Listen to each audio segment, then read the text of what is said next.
Welcome back.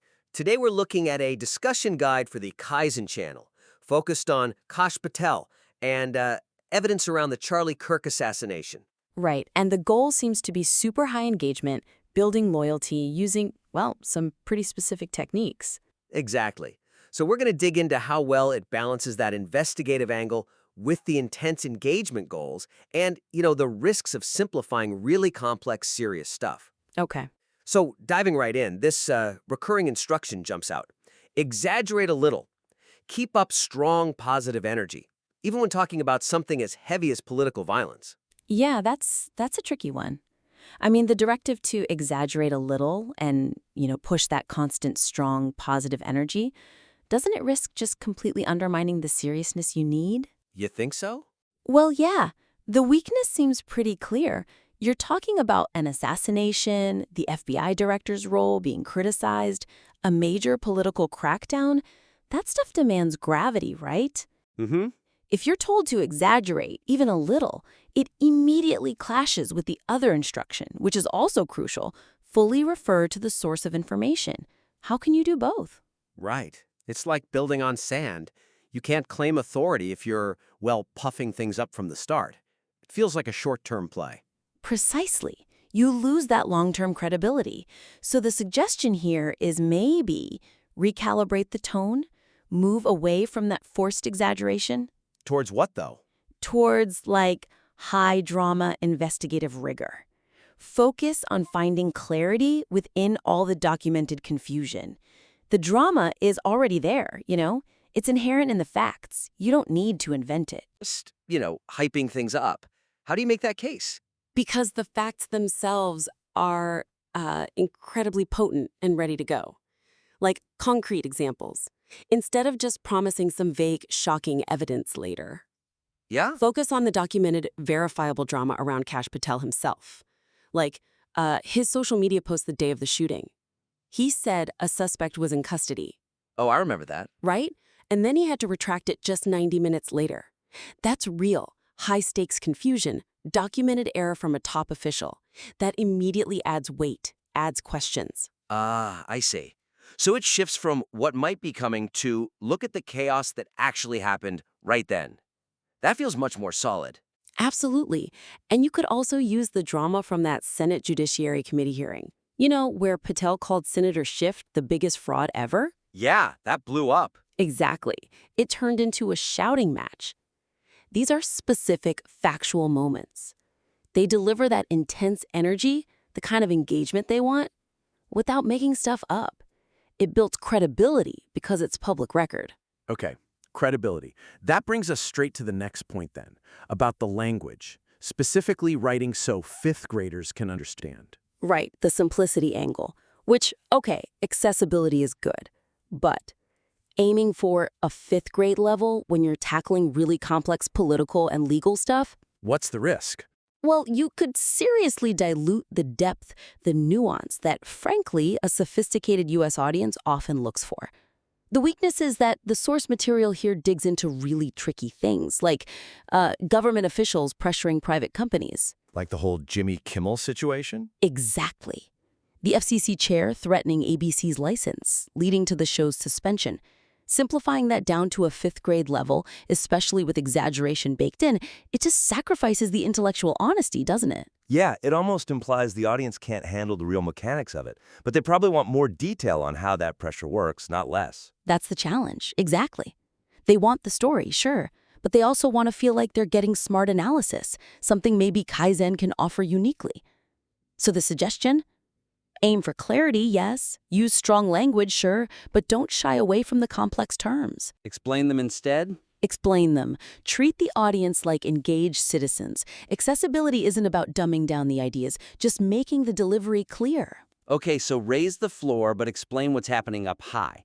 Can you give an example, like what vocabulary could they use from the sources? Absolutely. When you're talking about that pressure on ABC over Kimmel, use the actual term, jawboning. Jawboning. Yeah, explain that it's that non-legislative pressure officials use. Using a term like that instantly signals, hey, we understand the nuances here. It boosts the channel's perceived expertise like crazy.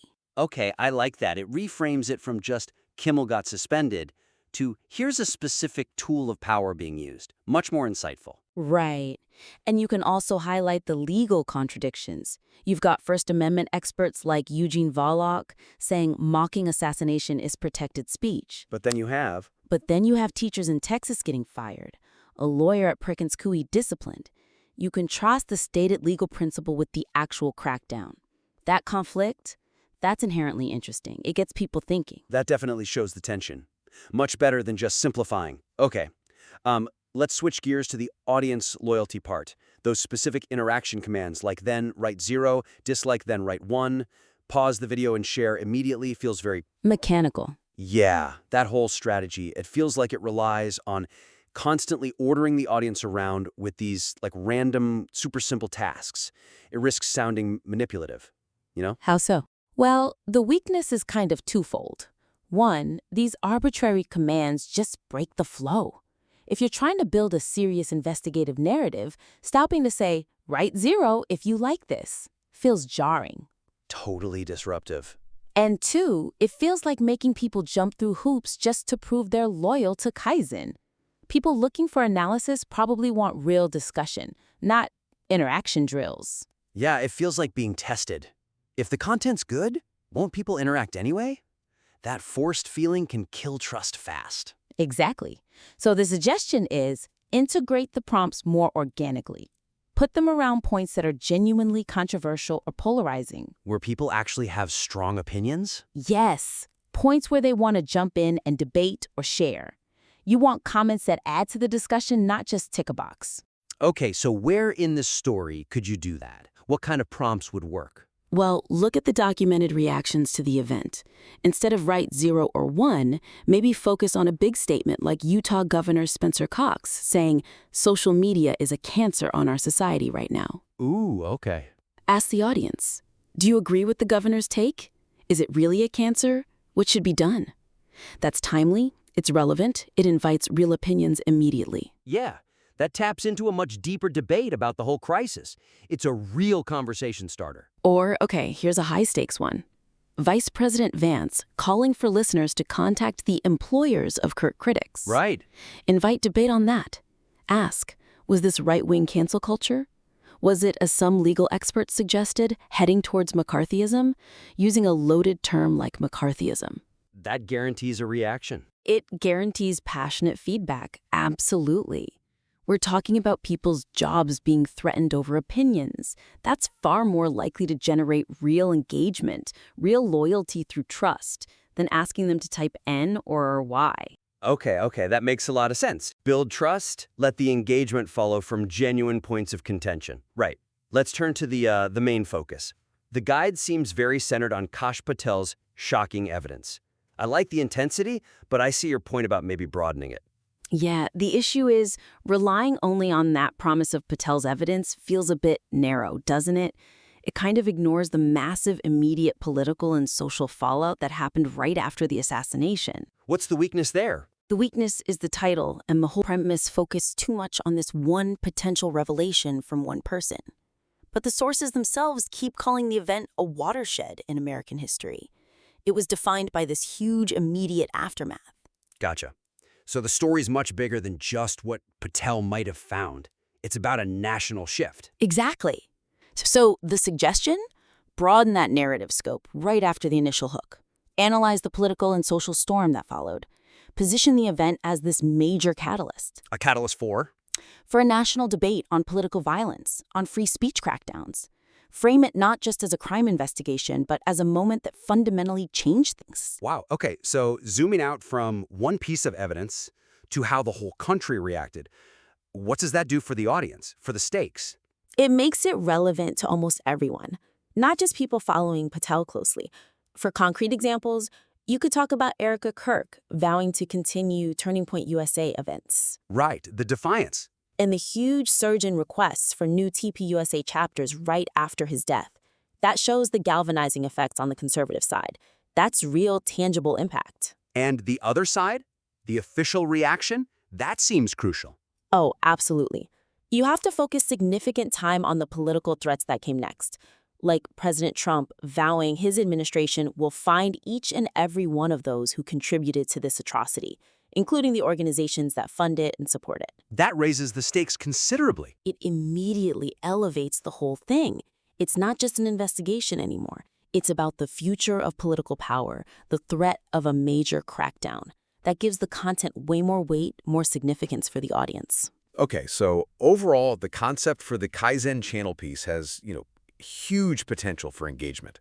That focus on strong, familiar language is a good starting point. Definitely a solid foundation. But to really nail it and maximize the impact, just remember those actionable steps we talked about. Right. 1. Reframe the sensationalism. Turn it into investigative drama, using the documented controversies, like Patel's retracted tweet. 2.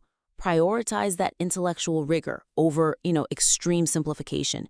Use and explain terms like jawboning. Show the mechanics. Exactly. 3. Swap those forced interaction commands for organic debate prompts. Use the real controversies, like the Governor Cox quote or the McCarthyism question. And finally, 4. Shift that primary focus.